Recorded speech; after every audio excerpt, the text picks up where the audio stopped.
Oh man, what's good? What's good, everybody? That's funny. Welcome to another episode of Two Mics and One Bond. This is our episode 9. And so excited to kind of get this going. But today we thought we'd have a different experience rather than having our guest. There's some hiccups with the guest, and so what we're gonna do this week is just kind of let the conversations take it between Kitty and I, and then hopefully next week we'll get back to having a guest and just kind of diving into what's going on in their world. Keating, how are you doing today, man? I'm doing good, man.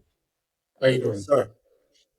I'm doing okay, man. I'm doing okay. I thought we'd start our video today or our talk today by watching a funny video that I haven't fully watched this, so we'll see how it was. But this is apparently ranking random. Oh, great. Is this like the lunatic of the day idea? Maybe, yeah. But we'll see how it goes. So let's go here. Share. You just shut me down. Well, this is gonna be different. Yeah. Okay, ready? Cool, cool. Let's go. Perfect. Oh my God! What? How? How? How? Who do you work for? Who do you work for? Oh, oh.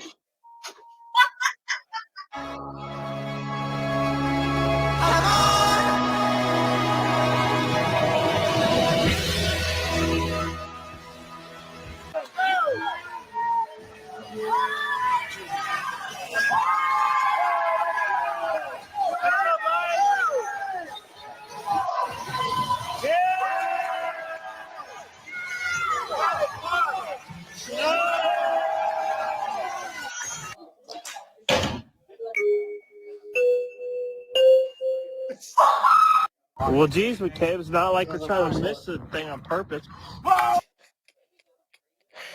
Oh, dude. Which video did you find impressive out of those? I thought they were all impressive. They're all impressive, weren't they? Yeah, they're all impressive, but they're all impressive. But the most impressive is probably, I would say, the people who trained for it. Like the other ones are accidents. Yeah. You talk about the one where But he's like flipping the the woman and stuff. cheerleader and the dude, like they must have worked their asses off for that. Also, I don't know if this is true, but like when he launched her, she didn't go up very high, so it felt like he had to like if you throw somebody kind of high, then you can kind of set yourself. There Yeah. wasn't very much high. Like you have to like throw catch No, immediately. that's like powerlifting. That's like power Chris Farley. That guy looked like, you know who Chris Farley? You know Chris Farley? He Oh, looked like dude, Chris. Yeah, the yeah. van down by the river. Oh yeah, yeah. Down, down. Tommy Boy, dude. Yeah, Tommy Boy, Black Sheep. Oh my gosh, yes. yeah. I think they did a great job. But Yeah. you know, when it comes to just to share, yeah, also that's probably the most impressive because you know it took a lot of work. The other ones, luck, right place, right time, camera. Yep.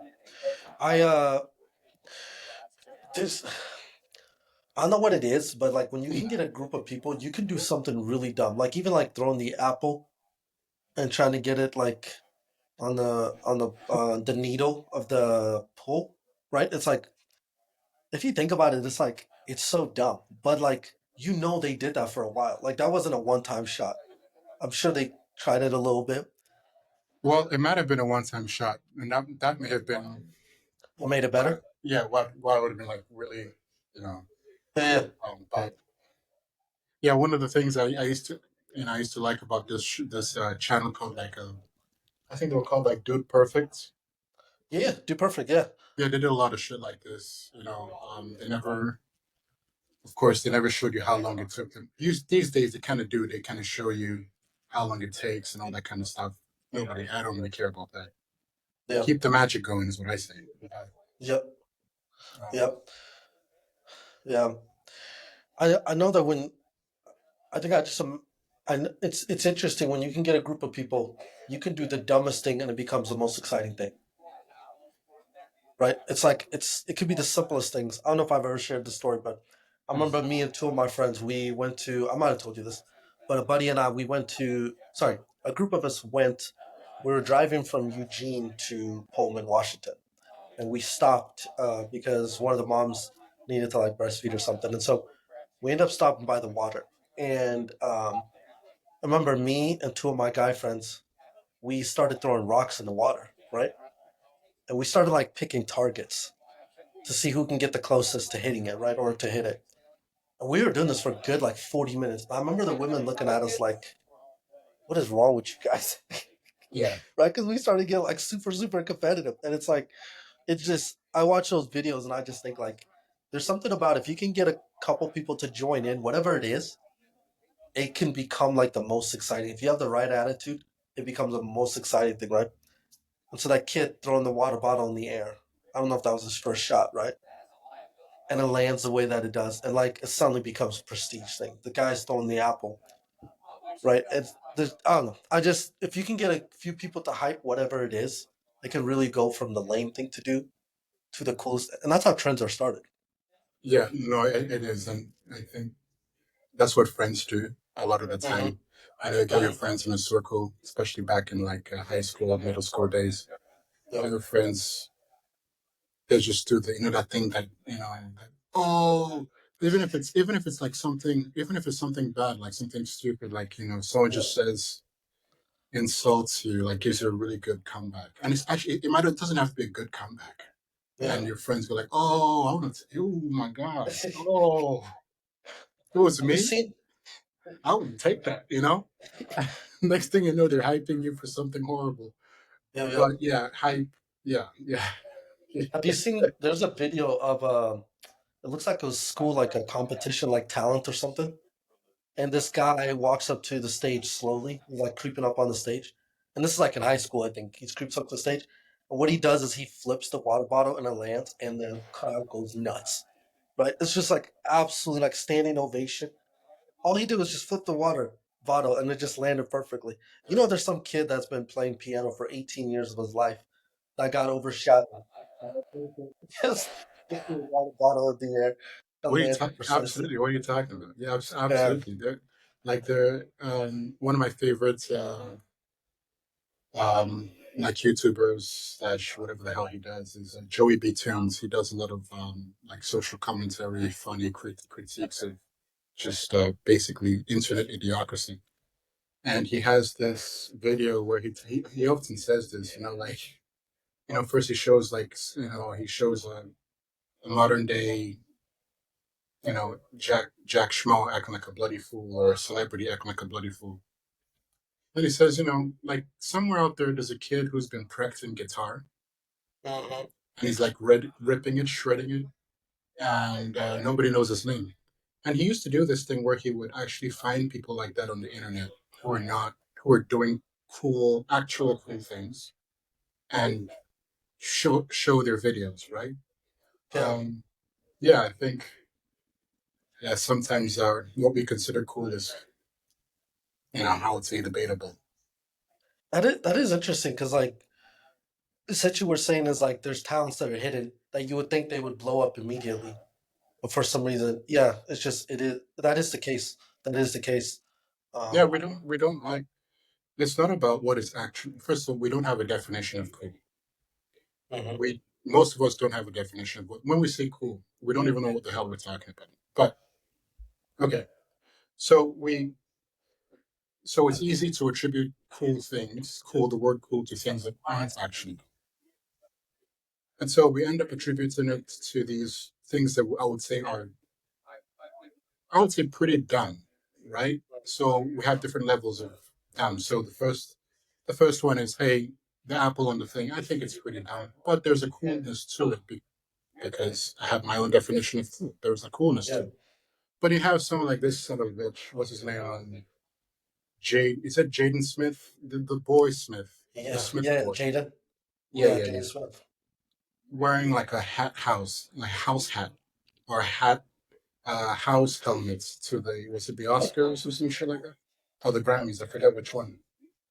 And to him, in his mind, he's super cool. He's like, just this, avant garde, pushing the boundaries of whatever the hell.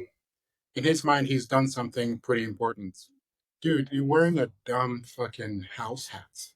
Mm. How is that cool, right? But celebrities are going to talk about it. magazines are going to write about it. Meanwhile, there's some kid out there who is building a house with his own bloody hands, and we don't give a shit. Yeah, man. Yeah. So What do you? I Yeah, go ahead. what's up? What were you gonna say? I was going to ask you. What? Okay. Um, if you could pick, Yeah. if you could pick, like, okay, what's the coolest thing you've seen recently?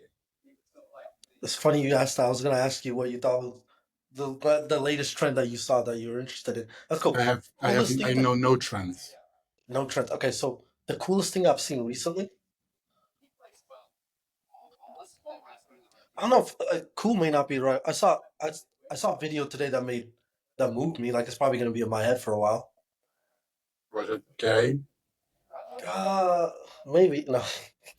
It was emotional. It was definitely an emotional thing. That's the when you ask that question, that's the only thing I can think of. Um, okay, I'll tell you. It was another, I guess, a legit cool thing. It was this person that was, those people that go, it's like skiing down the mountain, but they're trying to jump as far as they can. Like Yeah, they launch up. That might be the coolest thing I've seen recently. And that's pretty badass.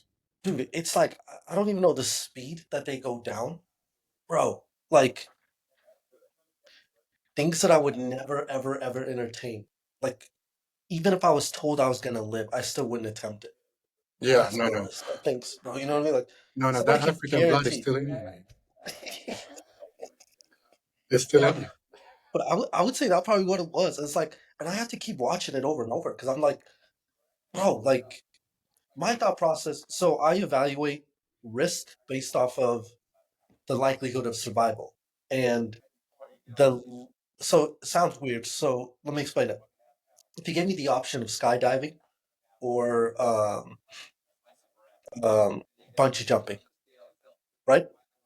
In my mind, one guarantees death if things go wrong, and the other things guarantees like if something go wrong, I could survive a bungee jump, but I would be critically injured. I could have brain damage, right? Yeah, Like yeah. I one can't. injury is like I. So essentially, if something were to go wrong, I want to make sure there's no chance of survival.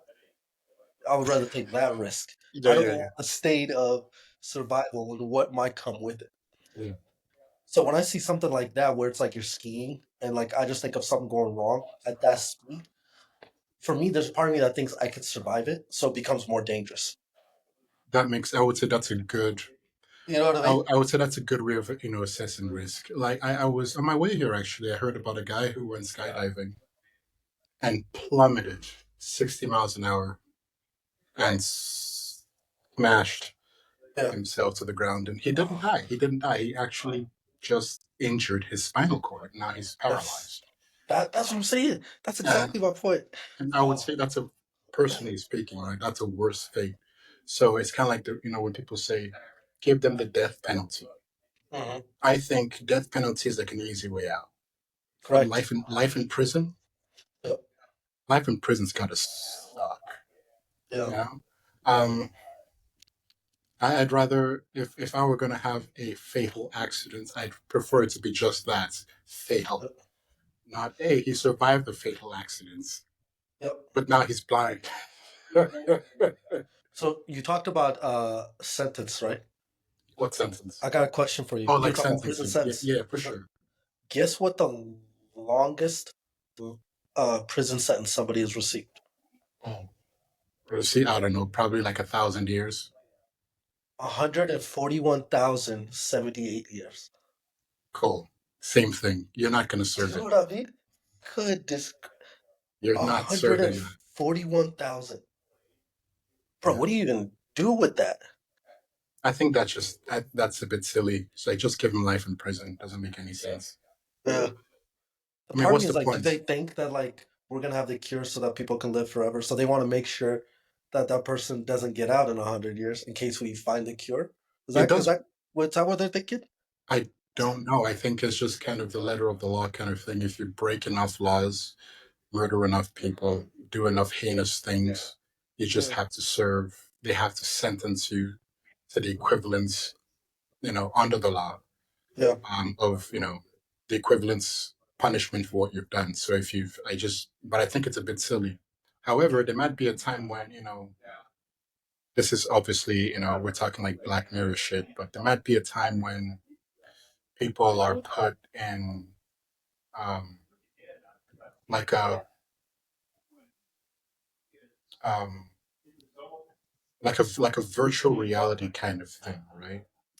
Oh, Like an dude. extend like a state Have you watched Black Mirror before?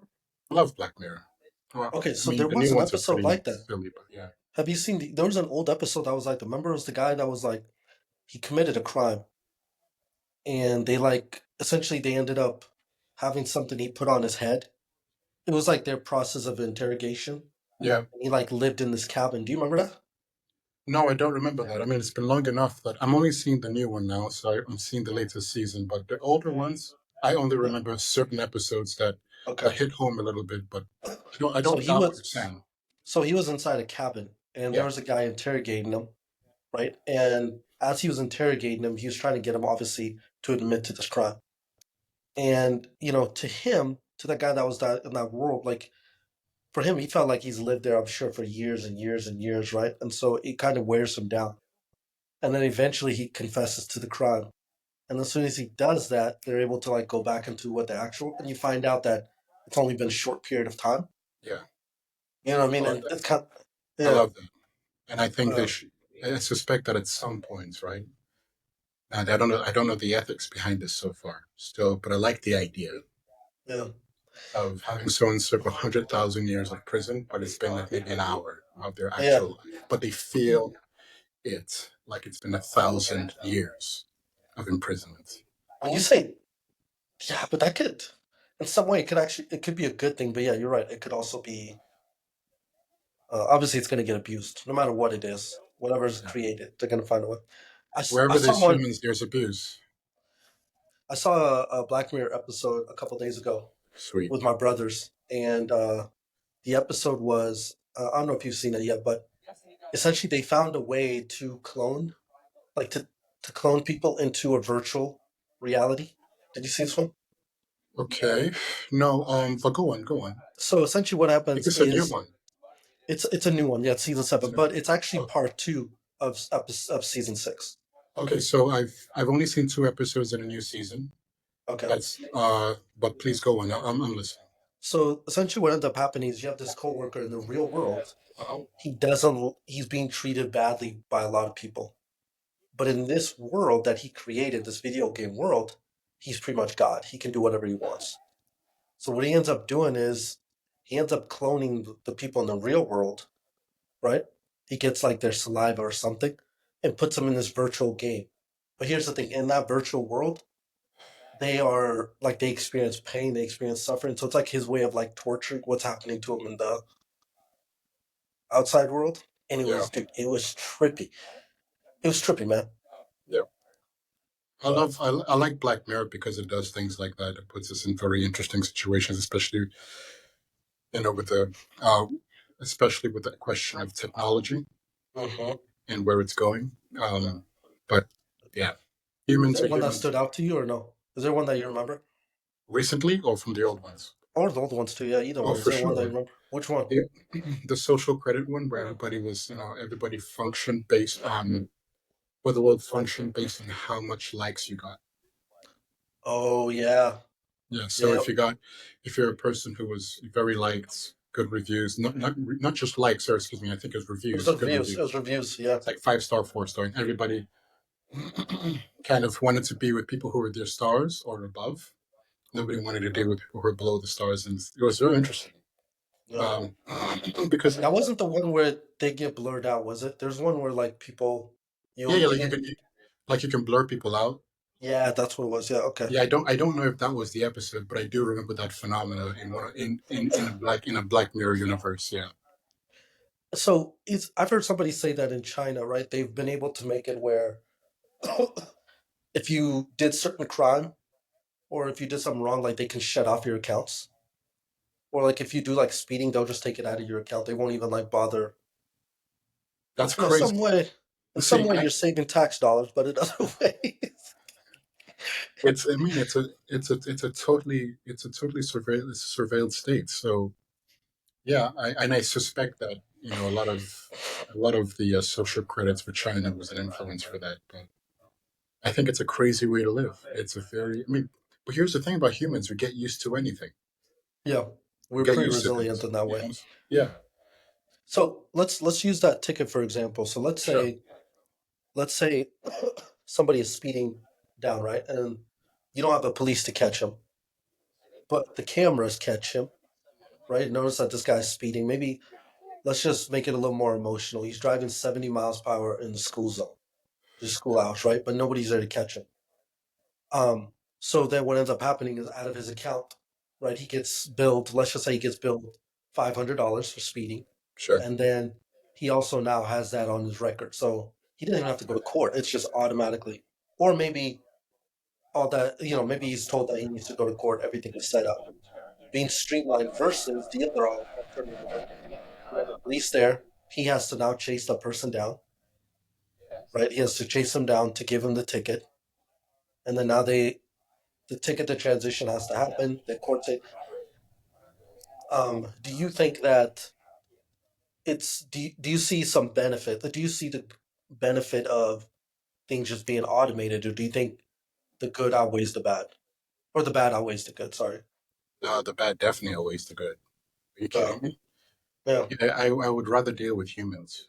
Like I can see the good in the automated system where I mean, so when I was in my wife and I took the kids to Cyprus to visit a friend, and so in Cyprus they have these automated, basically um, um, speedometers. Right. What it does Mhm. is it takes a picture of your license plate and then it issues you a ticket. Period. That's it.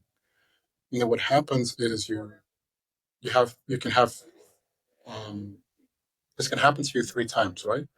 So Yep. 3 infractions, and the third one you lose your license or something like that. Okay. And as we were driving, I was with my friend's husband, and we were driving, and a guy was coming towards him in a car, and he flashed his lights, chit, and I was like, "Oh, thanks, man." And I said, "What's up?" He said, "Well, that guy's warning me that there's an automated speedometer ahead, Yep. Yep. right?" So Yep. humans are still humans. We find a way to warn each other. We find a way to like even take care of each other, even in a state like that. Okay. But that's not going to last forever. At some points, there might be a way to that if you want someone, you myself might get in trouble, kind of shit, right? So I think that there is a place. I think there's a place where we get fully automated, and you have a state that runs entirely on fear, and that becomes a problem. Yep. I think that people should be cautious. I think that people who do wrong should be fearful of, punishments and going to jail and shit like that. But I don't think that the average everyday citizen should live their lives, in a fearful state or in a hyper cautious state.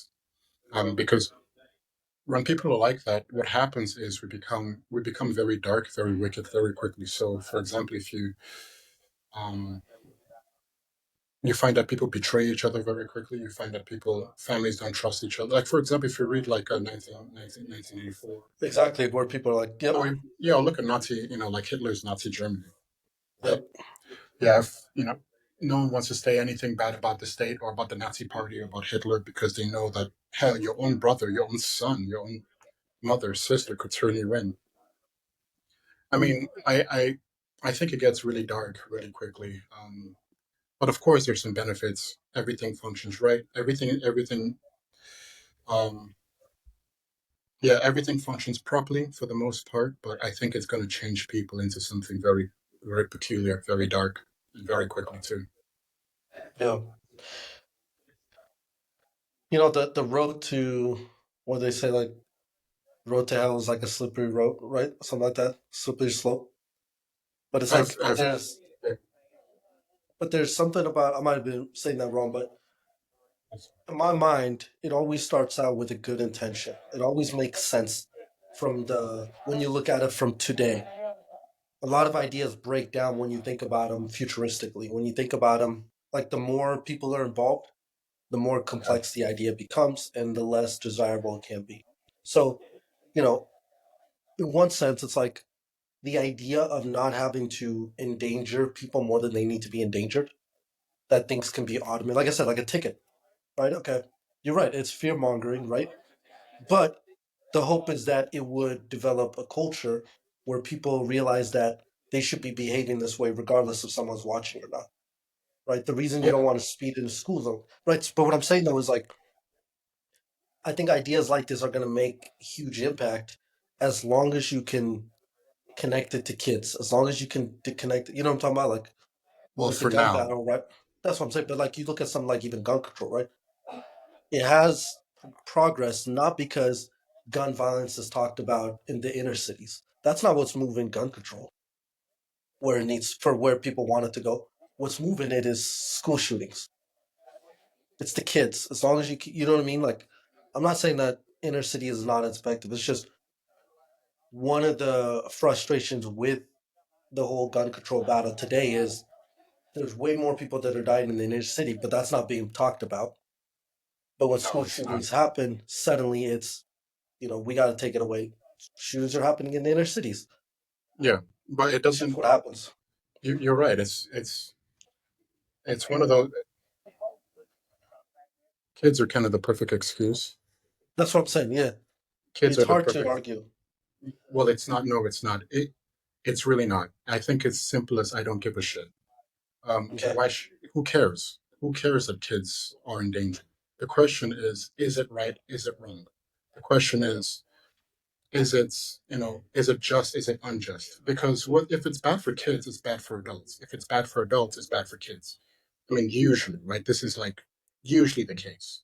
So for me, the question is right, wrong, just and unjust, and so forth. So it's if you're using, like, for example, gun control to say, if you're using kids to argue for gun control, I think personally speaking, it's a pretty dumb thing to do. I think that I think that if you have good arguments, you can lay out those good arguments instead of trying to appeal to the emotions of lunatic mothers and, I would say, usually out of control fathers. But yeah, it's like when you say something like that, you sound like a lunatic. You sound like a bad person. But the truth is that no, many many many parents, um, many parents don't feel their kids are. Um, the many parents don't feel the jeopardy that the media or the media tries to portray about children. We don't until we face it for ourselves. When you talk about these ideas in a very, hey, theoretical, one day your kid, who knows if your kid, I really don't care. It's take care, sir. It's like the insurance salesman. Well, you never know. You never know when you're gonna get hit by a bus.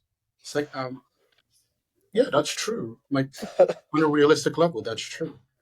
But why is your arguments an emotional one? Why are you trying to make me afraid so that I would buy the thing, right? Why not lay out a rational argument and I can say, well, that makes sense and I will buy, or no, I'm still not going to buy it because here's my rational argument against that. Yeah.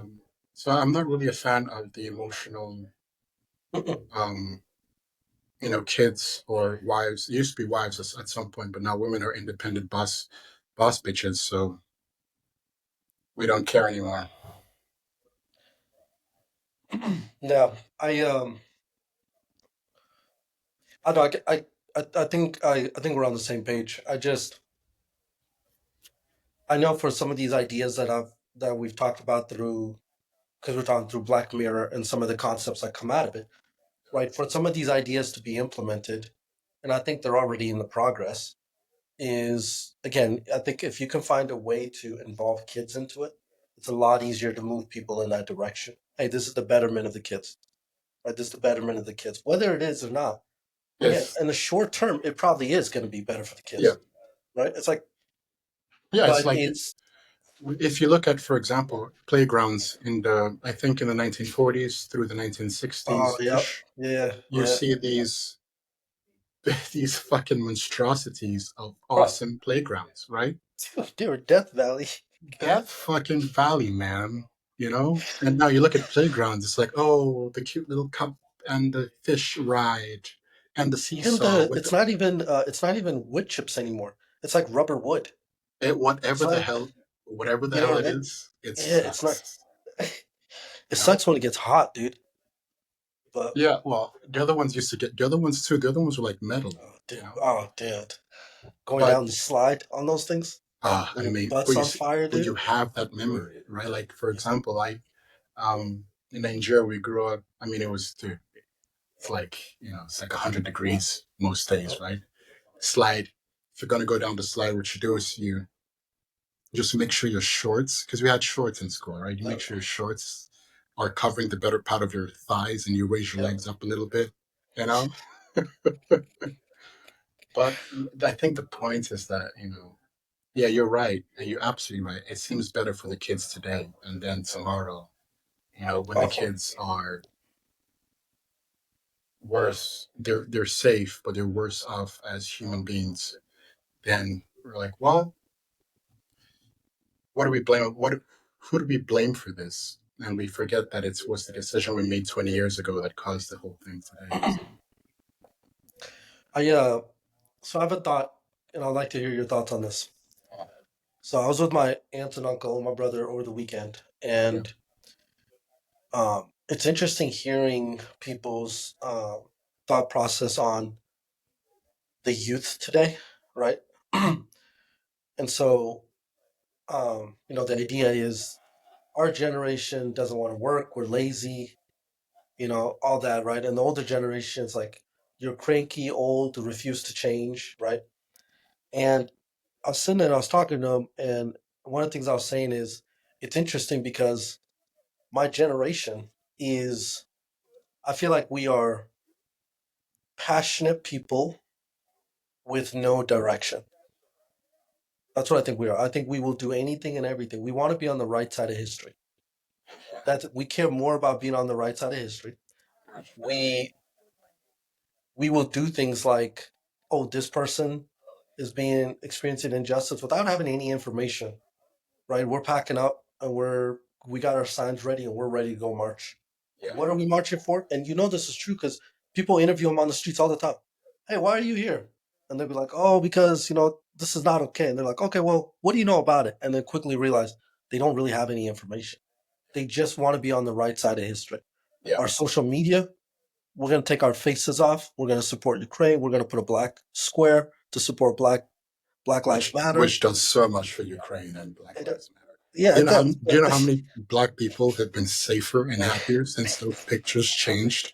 Jesus. But so I was explaining to them is like, I think for us it's like we if we had the right target, right? If we could find the right target, I think so. I guess it's like it's you can look at the passion and say it's nonsense, or you can look at the passion and say it just needs right direction. Well, the elderly, it's very interesting because they have a clear direction in some sense. They know they've seen things repeated. They can look beyond the emotion, right? So it's if you can get the elderly and the young to kind of work alongside each other, right? That would be the hope. But there is something to be said about when you disconnect from the older generation, right? Those who don't learn from history are doomed to repeat it.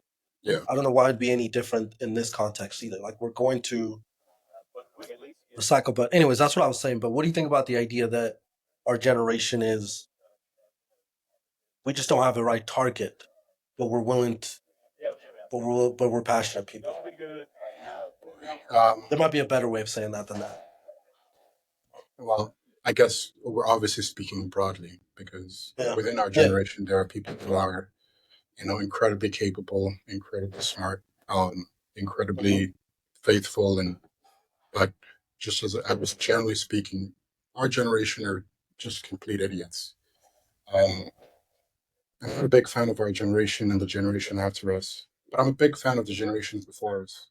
Obviously, they didn't do everything right, but I think they learned a lot.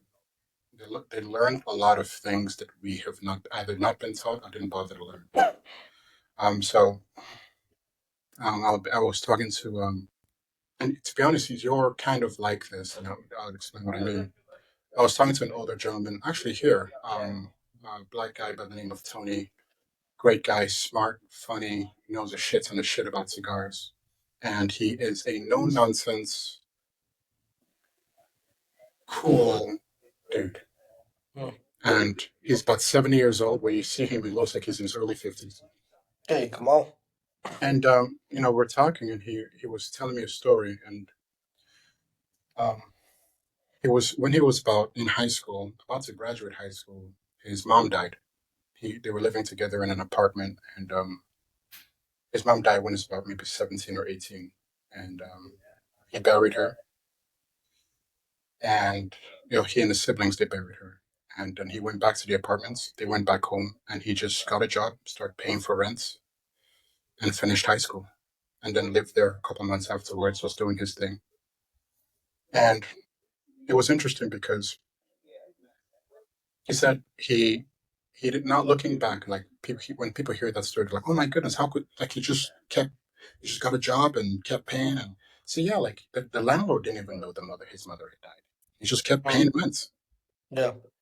And he says something like he has a better way of saying it. He's yeah, but the point is that resilience is a certain can-do attitude, a certain strength of mind, will Yep. that the previous generation, not everyone in the previous generation, but a majority of them in the previous generation have. There is a very happy nature to them. There's a when I wrote to my friend and I said, this man describes a time when everything was quote unquote a hoot. It was a good time. They are a very happy people. Our generation is filled with depressive, um, anxious people, people who don't know their left from their right. They're always making financial mistakes. They're always making relational mistakes. They're always, um, even when it comes to like the friends they pick, the things they value. I think we're, I think we're a generation of self-indulgence, Hmm. uh, self-indulgence fools. I'm not a big fan of our generation now. Do you think about the fact that so I think there's definitely truth to what you're saying. There's without a doubt that you look at mental health and anxiety, depression, all that it's higher than it's ever been, right? And there seems to be a surge of it. And do you so we might have talked about this, right? The idea of like so whenever there's an external issue, the internal core can they tend to unify, right? So you look at United States, early 2000s, we were having inward problems, and then 9/11 happened, and everybody kind of threw everything out the window and said, we're going to unify, and this is going to be the focus, right?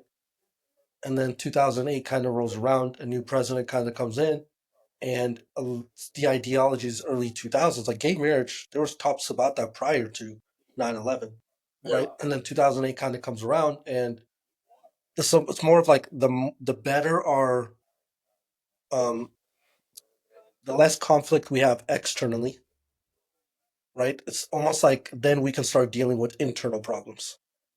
My yeah, mom, who was a baby boomer, didn't have time to worry about what was going on inwardly because there was a lot of issues going on externally that they were dealing with.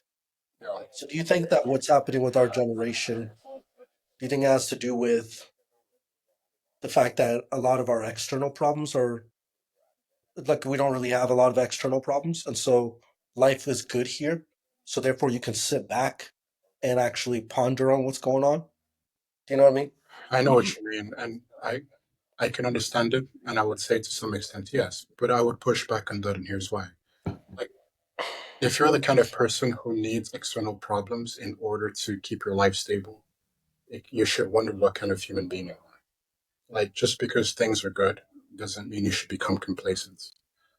Like, when things are good, It means you have time to build your mind, figure out what life is about, figure out what the hell, figure out how do I make good decisions in every aspect of my life. Does God exist?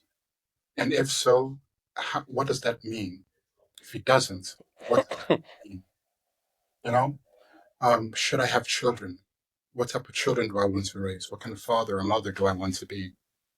And I like to think through your life in such a way that you become hopefully a person of. I like the way it's described in John Wick. John Wick Oh, come on. is a man of pure will. Yeah. A pure will, a sheer will. And I think that we have the opportunity to become people like a generation of like if your parents struggled so that you don't have to struggle as much, right? It means that you have more of a launching pad to secure yourself internally. And I don't think we do that. I think you're right. Well, we become complacent, we become babyish. Like for example, man, I saw this guy. It's like it's embarrassing to watch. This guy is super muscular, very tough guy, big looking guy. Yeah. His TikToks, he acts like a bloody dweeb. Like Yeah. these are grown men, 30 something years old, grown fucking men, still TikTok dancing. Are you fucking kidding me? Are you kidding me? You Hey, know? man, it's a Like, form of making money nowadays, though. and God bless them. If they're making money, here's the thing, I'm not mad at money. Yeah. There's nothing morally wrong about a person dancing on TikTok. I'll question the man's sanity, but there's nothing morally wrong about doing that. If you're making money, then that's cool. I'm cool with that. Hell, if you're doing, quite frankly, I don't give a shit what anybody does. I'm just saying, when I look at it, it looks ridiculous. Like I can't So, even imagine my father I'm 32. yeah. I'm still not where my father was when he was 32, dude. You know what I mean? Yeah. And Yeah. that I think about that sometimes. I can't even imagine my father at 30 or 29 doing a TikTok dance. You know what I My mean? mom, yeah, I mean, my mom was a colonel in the army, right? So at age, I'm 31. At age 31, I don't know what rank she was, but I could tell you she had a lot of responsibilities. You know what I mean? Like, um, okay, so let's push a little more on that. So, on one sense, you have the hey, you don't Let need me, to let, have let me get a lighter. Let me light this, okay? a thing.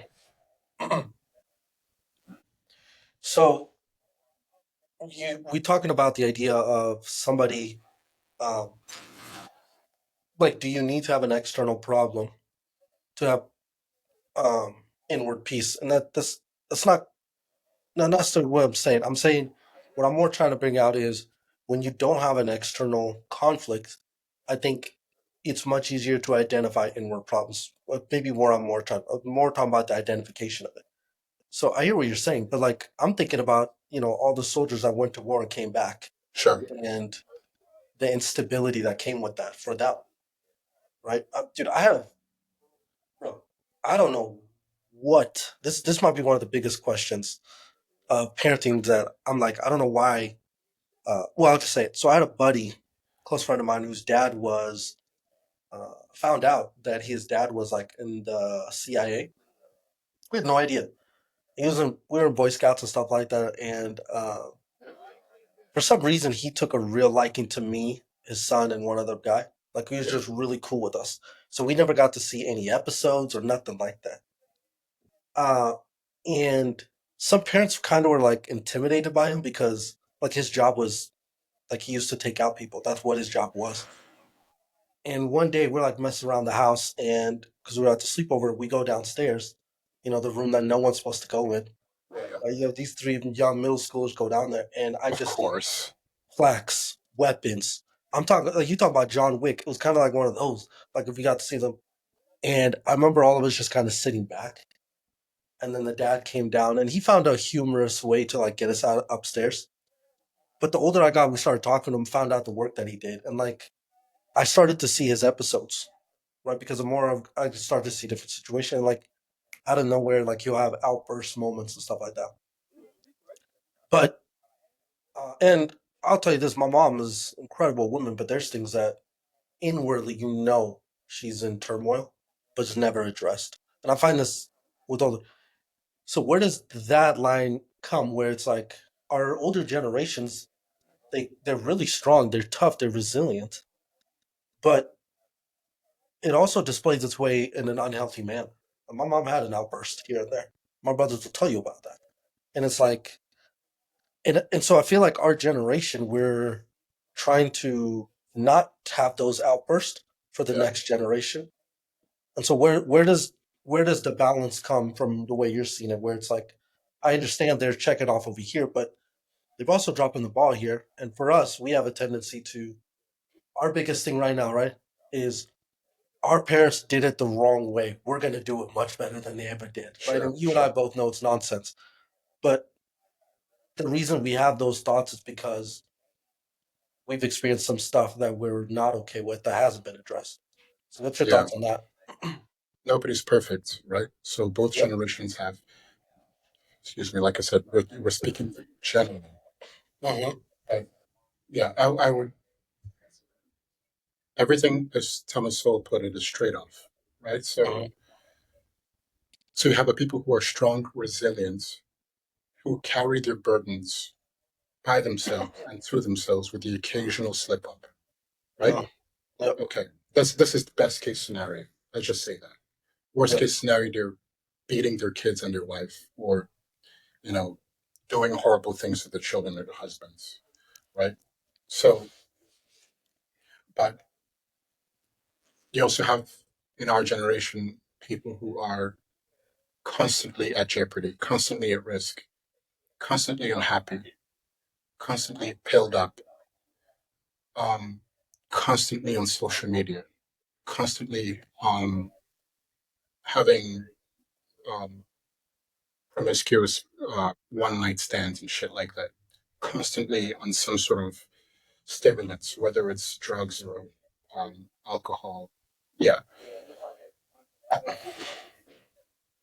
it's hard to find a young man or woman in our generation that doesn't take some pill. Hmm. It's hard, right? So if I were to pick, I would say I would rather be resilient. I would rather be strong with the occasional slip ups, because at least if I can acknowledge the fact that I do have that problem, I can work on it. You Yeah. understand me? Rather than saying, rather than running away from my innermost being, which is what our generation does. We're like babies. We're like the boo boo generation. You know, it's like everything is painful. Everything is against me. Everything is me. I don't want to be that. I don't want to see that. I don't want to smell that. I don't want to hear that. I would rather, like, who would you want by your side when times get tough? People from our time or people from your parents' time? You know what I mean? Depends what it's for. I suppose. I suppose. Depends I what it's would. for. If I'm going to battle, I want people for back in the day. But if I need something to calm me down, ease me up, make me feel good, I might have to take somebody. Now, for that, for both of them, I would say pretty much my father's generation, 100%. Because I come here quite often to the cigar shop, and it's a lot of old men, a Yeah. lot of old men, and the sheer honesty amongst them, just and not even like this emotional boo boo honesty, Yeah. matter of fact honesty, super refreshing, very helpful. Like I know that there are sometimes when people need to be encouraged, and a good pat on the Hmm. back is good. I don't even think our generation knows how to encourage and pat on the back. I think that I think we tell each other more lies than we do the truth. You know. So Yeah, I would agree with you. So, I mean, I think you and I have similar upbringing in that sense. Like, my mom turns 81 this year. So a lot of her friends growing up, imagine that's where I grew up with. A lot of my mentors older. For sure. Yeah, I go to coffee shops in the morning because I want to meet with the old guys because they have a sense of humor. They have a lot of insight, and they keep things, like I said, honest. But that works really well for somebody maybe that's, my mom was in the military, so we had more strict upbringing. So that kind of conversation is more appealing to me than someone that's just going to make me feel good, right? For the sake of making me feel good. Which is, even if you have to lie to me. Yeah, I don't like that. Um, but there is certain value. So because the because the older generation, again, my experience has been they would rather tell you the truth than make you feel good. Our generation sounds like we'd rather make somebody feel good than tell them the truth, right? And there's a middle ground that we should be aiming for. A middle ground's where we want to be, right? It's Jesus, right? It's you look at him, it's like he went to town on the Pharisees, right? But was very gentle to the woman caught in the adultery, Sure. right? The approach is both were proper approach for both contexts, Yeah. but it seems like there's not a balance, right? So it's almost like an extreme side of one or the other. And again, if I had to lead one way, lead me towards truth. I just tell me what the truth is, because at least the effort I'm putting in is going towards somewhere beneficial. Yeah. Even if that's going to take some time. Um, but I don't know. I'm naturally hard on my generation, but I'm trying to work on how to see the good that comes from our generation rather than scrapping it. Because what's going to happen 30, 40 years down the road, we're going to get a whole new generation that's going to look at us and say, man, they did it way better than we did it. Like, what the heck is happening? Like, it's just a cycle. Every generation, if you're mature, here's what I think maturity looks like. Maturity, I think, looks like looking back at history and being able to say, man, they did the best with what they had. But being able to recognize that, right? That's a sign of maturity. Now, again, if you grew up in an abusive home or things like that, even then you could still see it, but I could see how it would be more challenging to come to that conclusion, right? Because you have those extreme situations. So set aside those extreme situations. But there is something about being able to look up and say, that generation added value. That generation took us one place. And it sometimes bothers me with our generation that people can't seem to grasp onto anything good. It seems like it's easier to identify where we're in the wrong, where we're falling. And people have a hard time acknowledging. And again, this is, I'm saying this as a person that's like, I've dogged my generation pretty hard as well. So I'm trying to work on, okay, what are values that we're actually bringing in? If this is our weakness, what is our strength? Yeah. What is the thing? I don't Yeah. care about our strengths. I don't care about our strengths. I think here's the thing, right? If you need me to tell you about your strength, then fuck off, right? Because it's like the problem is the problem. Keep doing what you're doing. The good thing you're doing, keep doing it. I'm not going to sit here and clap for you. You were supposed to be doing it in the first place.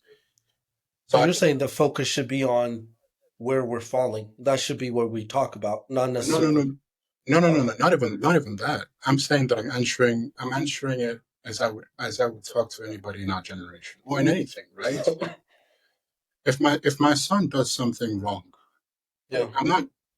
I'm telling him what he did 100%. I'm not going to say, well, you're so good at this. And you could, look, dude, if you can't tell the difference between criticism about a certain behavior, certain mindsets, or a certain action versus me tearing down your character and making or condemning you, Yeah.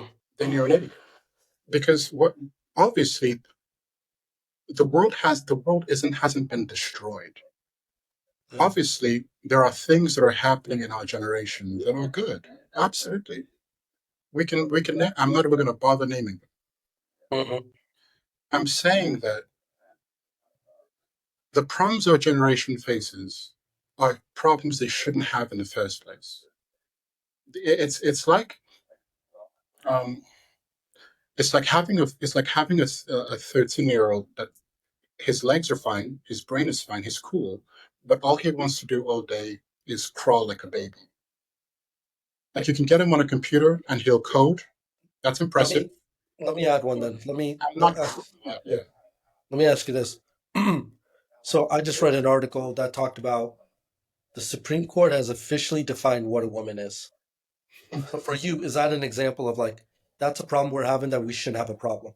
Is That's some that would that be an example? that's some dumb shit, isn't it? Yeah, but that's what you're talking about, though, That's what right? I'm talking about. That's at least that's part of what I'm talking about. Yeah. Yeah. What kind of what kind of a people need a woman to be the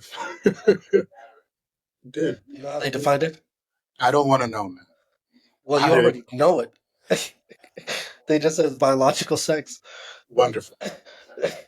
You know what I mean? So it's like I think we're really I think we're babies.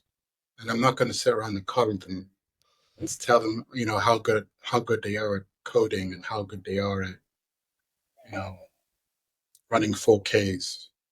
I just think I still think they're thoroughly unimpressive. Really. And if they need me to say good things about, like, oh, but what about the good? Then that's my point exactly. That's my point exactly. Why? Okay, so why is it that? So would you say that? Okay, so your father was a pretty strong man from our conversation. 100%. Yeah, very strong person. Yep. Um, and he leaned more towards a military style upbringing than lovey-dovey. Yeah, for sure. I have found that these types of conversations seem very like for you and I. Sometimes it feels like we're just in an echo chamber, right? Because we agree on a good amount of stuff, right? And so,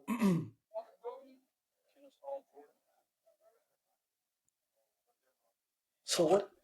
But then I'll talk to somebody that's 10, 15 years above me, and I'll listen to some of the things they have to say, right? And for me, it's like I don't understand how one could even come to the line of thinking that this individual has, but he's come to it. He's come Yeah, to for sure. it. So it sounds like one's upbringing has a pretty significant implication on their ability to sift through these things, right? My mom doesn't even believe depression is real. Like that's how, like I don't even know what it is, right? Uh, 50 Cent is quoted saying depression is, what do you say? It's a privilege, right? That's again, this is like, in my mom's thought process, you must have nothing better to do if this is what you're struggling with, right? And it's just the way that it is from their perspective. Yeah. So My I cousin would guess, say, "You're no longer hungry. That's your problem." so what would you, if you were to, not saying you're speaking for the generation, but like if you were to, what would be your message then, I guess, like to I somebody don't that care. is, I don't care enough to give them a message. I think it's fine. You can crawl. I want to stand. So we'll just see how life turns out. You can act like a baby. You can do your baby things, and that's fine. You have your own choices to make. But I'm going to stand up. I'm going to be the best man that I can. And that's it. There's no message to them because it's a waste of time. They can do whatever the hell they want to do, and they should. uh,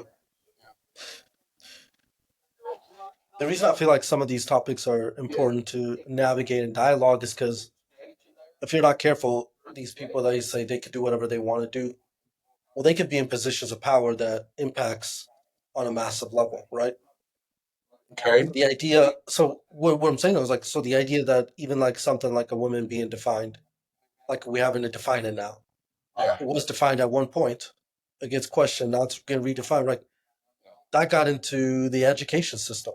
And I don't know how many millions of dollars were spent or billions of dollars on this topic and trying to resolve it. I'm sure. I'm sure. You know what I mean? But it's Sure. A like, pretty penny. whether we want to, we could try to act like it doesn't impact us. It's not that big of a deal. But it's like, if something like this can go that far, how much more is in the chamber Yeah, but you're right. But here's the thing: is that it's going to happen regardless. So let me tell you something about human mind, right? As far as I know, people don't change unless they want to. There's never been look up YouTube, right? Look up on YouTube just advice, a good advice for living life. You'll find 1,001 videos plus. What was it? Somebody was watching a video. It's like 5 reasons why you shouldn't eat meat, and then the guy's like brings out vegetables. 5 reasons you shouldn't eat vegetable, right? And then it gets down all the way to the point where it's like, then it was water. Five Yeah. reasons you should not drink water, right? So Even you can go into like 5 reasons why you shouldn't eat meat, and then 5 reasons why you should you eat meat. should Just in eat a meat. very Yeah, fucking video. 10 reasons you shouldn't be a carnivore. 20 reasons why you should be a carnivore. It's like who gives a Yeah. damn? I don't. So I that don't. Yeah. what was it? So one of my mentors said this. He said, "People do not change until the pain of not changing hurts more than the pain of change. People don't change." I've got two choices. Both require pain. One's the pain of changing, the pain of staying the same. But I mean, it's people will tell you this that are like in recovery groups, right? It's like until they hit rock bottom, and then they're like, and so then you have a young lad that comes in. He's like, "Okay, I'm ready to change," and the guy can quickly tell you have not. You're not ready for change. You have not hit rock bottom because there's something about somebody that has. Yeah, But but the truth is that you don't have to hit rock bottom. But usually that's how it goes. So let it happen. It's all right. no. So It's all right. um, so again, just to restate what I'm hearing you say, people are going to do what they want to do regardless. So why waste energy on it? Why try to stop the inevitable?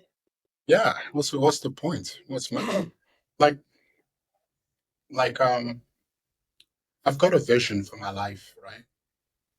Um, I know I know who I am. I know who I want to be. And everything about that is internal. Nobody forced me to pick up the books I picked up. Nobody forced me to come to know God, to know the Christ. Nobody forced me um, to quit my job and look for a better one. Nobody forced me to have kids.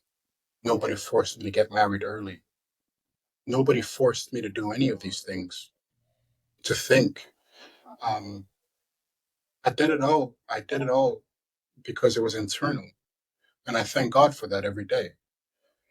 Because you're right that there's a part of that's upbringing, but a good part of it has to do with the mercies of God, 100%. But at the same time, we all got to realize that even in the midst of upbringing, nurture, nature, and God, we still got autonomy, choices, right? So all those things help me out, and I'm grateful to them, every bit of it. My mom, my dad, my everybody. And then the nature. So being born in Nigeria, being raised in the environment that I was raised, coming to America and meeting the right people, Mm-hmm. meeting like so a lot of those things I didn't have any control over. Then God's mercy, God gives mercy to who He will give mercy to. It's just that simple. I don't know how to say that, so I have to thank Him for that too, because He, for one reason or the other, He gave me some mercy that I didn't ask for, you know. But at the same time, I know that I had to make choices even in the midst of those things, right? So um, that's it. You bring up a dilemma that I think that I'm kind of experiencing. That I think um yeah, a dilemma you that I'm experiencing. One just being like, how does one reflect on their upbringing and process it properly, but yet not. But so, how do you take responsibility and not blame, but at the same time understand that certain things could impact you, did impact you? Yeah, Now, let me elaborate. Let me elaborate more. for sure. Right, you have a. I was watching a show called Shrinked, and it's actually a pretty good show. It's pretty funny, but it's got a lot of stuff in there that you're like, damn, like You know those kind of comedies where it's like you laugh, and you're like, damn, I actually got to do Yeah, something with that now. I know. Yeah, it's Yeah, one of those shows. I really like it. Same with Ted Lasso. But I remember there was this story about there was this African American kid, sure. young guy, right? Because he just came back from war, struggling with PTSD, and Yeah, then he has his dad who is like 50 years old, much older, and they have a very rough relationship. The son leaves the home, so when the son left to go to war, they were like really close. When the son came back, well, the son experienced so many things, he's just not the same anymore, right? It's just PTSD. And so, anyways, the son ends up living with the psychiatrist. They become friends. He's living with him. He's not living with his dad. And time goes on. A couple seasons later, the son is doing really well. Opened up his own shop, everything. And the son ends up getting into an accident, pretty bad accident, and he's in the hospital bed, and he's looking. He's hoping his father would show up. His father's not showing up. Anyways, the two counselors end up deciding to go to see if they can find the father because that's who the son wants. And he sits down and they're sitting out. He's like fishing and they come join him and they're having a conversation. And he said, "Oh, it's you guys always blaming the previous generations for all your problems, thinking we're the reason where it's like there was that moment. It's like I don't know why that, and then it hit hard for me because it's like that's the problem. It's like how do you assess your past without blaming? Because it seems like what a lot of people do is they'll just shift blame for why things are where they are today, yeah, right? So it's you have to look at your past at some capacity, but how do you do it in a way that's not? And that was the dilemma that the father was running into. yeah, He understands what's going on with his son, but it's like I don't want to talk to you people that are going to blame me for why my son is the way that it is, right? Because the father in his angle is I'm doing the best that I can. I know I messed up. for sure. So anyway, you know what I mean? I do. When I hear you say what you're saying, I'm like, I get it, and if you don't know how to do it properly, your alternative is either I'm just going to ignore the situation, period, or I'm just going to blame you and move forward what I think is right. And again, there's that middle ground is the proper way to look at it. Yeah, in every situation, like, there's a golden thread. Yeah. If you pull the wrong thread, you make the situation tighter and worse to get out of. But if you pull the right thread, the golden thread, you unravel almost everything. And Yeah. the trick is finding the golden thread. Now, this is like just a little bit of like imagery, right? Because every situation is different. But for something like this, um, when I look back on my past, which I do a lot, I reflect on my childhood a lot. I reflect on where I've come, where I've been, and where I've come from. Well, I do it quite a bit. My wife and I, we talk about these things almost every morning. And the only thing that I can say that I do is I try to look at it with fair eyes, with just eyes, um, to look at my life in a way that, that makes my master happy. So there's no way I can look at my dad. Like I wrote my dad a letter when I was about 21 or 23, 21 years old. And I told him, dude, like, you know, like here are the things you did that I wasn't very happy with, but I understand why you did them. Yeah. And I went as far as because I understood why he did them, I went as far as to thank him for them. You know? Um, like something, two things can one a situation can be two things. It can be both hard but helpful. Someone could have done something unjust, but for the right reason. Someone could have done something just, but for the wrong reason. Somebody could have misunderstood you and treated you accordingly because based on the misunderstanding. So it was a misunderstanding, but the actions were still correct based on Yeah. their understanding. Like, you just got to be honest in everything. Some things are your fault 100%. Some things are my fault. I lied to my dad a lot when I was a kid. Used to what? I lied to my dad a lot when I was a kid, and I told him about it. I didn't just tell him the things he did. I told him the things I did too. Yeah. You know, I told lies that I shouldn't have told. I should have trusted him to understand. You know, my dad. My dad. I remember one time my dad whooped me for like my room was a mess. You know, he whooped the hell out of me. And looking back now, I have no pain, no anger, no nothing towards it. I these days I laugh with my wife about it, just situations like that. But I thank him because here's the thing: all he was trying to do was teach me something. He was trying to teach me something, and he taught me the way he learned, the best way he knew how to teach. Right? And my father had no ill. My father would give me the world if he could. That's the kind of man he is. Yeah. So everything he did for me and did to me, it didn't come from a place of malice, like a malicious intent. My father didn't hate me. So his behavior, though I would say most of the time exemplary, sometimes we're not. But I have to understand, I don't have to. I see it clearly now that he did it because he cared for me. Sometimes we forget that our parents, sometimes they're scared. Uh-huh. I know sometimes when you're scared, you don't know what to do anymore.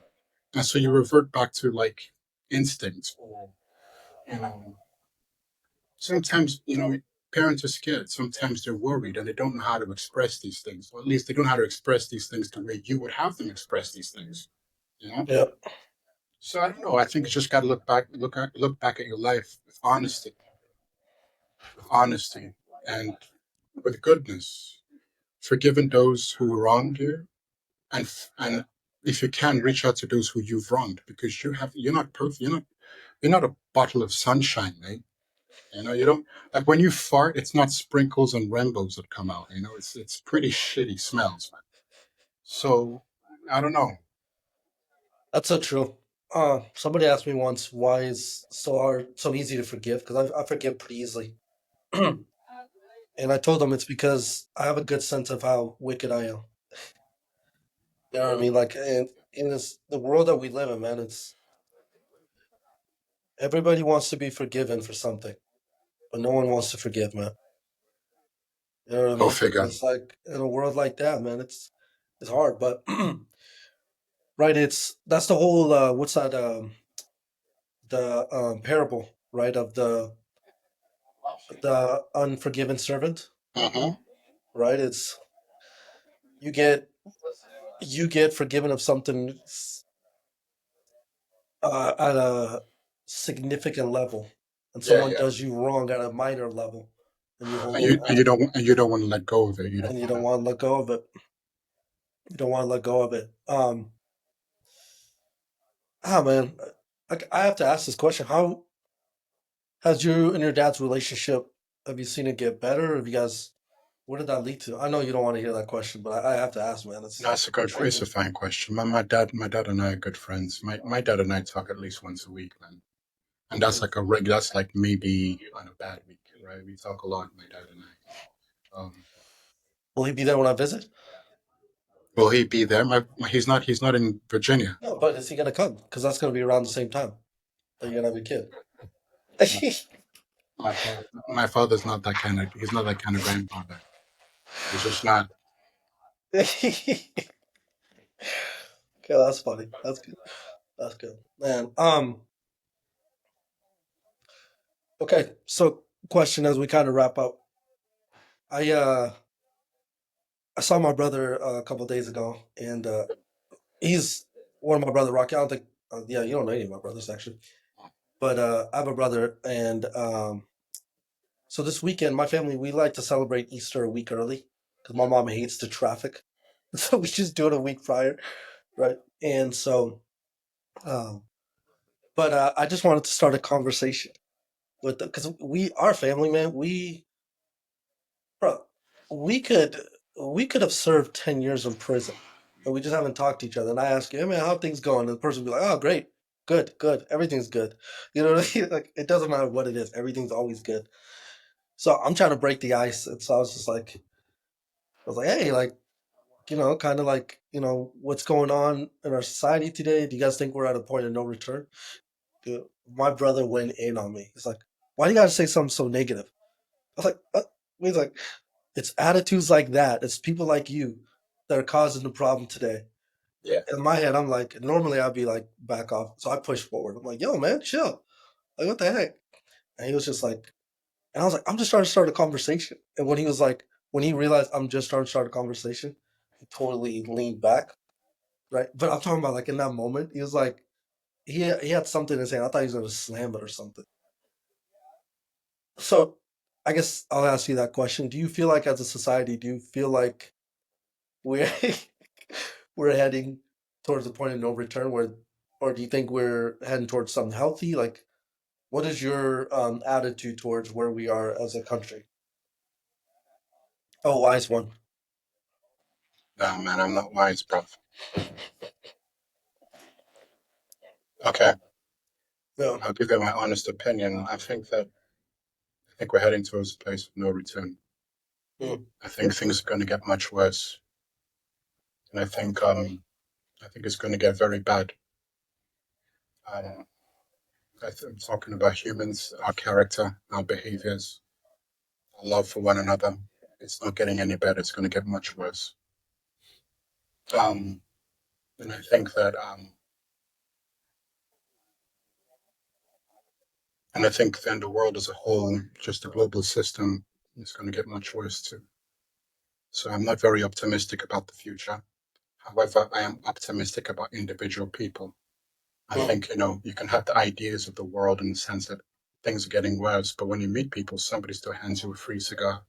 Somebody still shakes your hand. People still somewhat look out for each other. And that's okay. That's cool. So individually, people change, people grow for the better. They do. There's something inside of us that doesn't really want to die. And but I think it's gonna get much worse, mate. I don't even think we've begun to see how bad it can get. Yeah.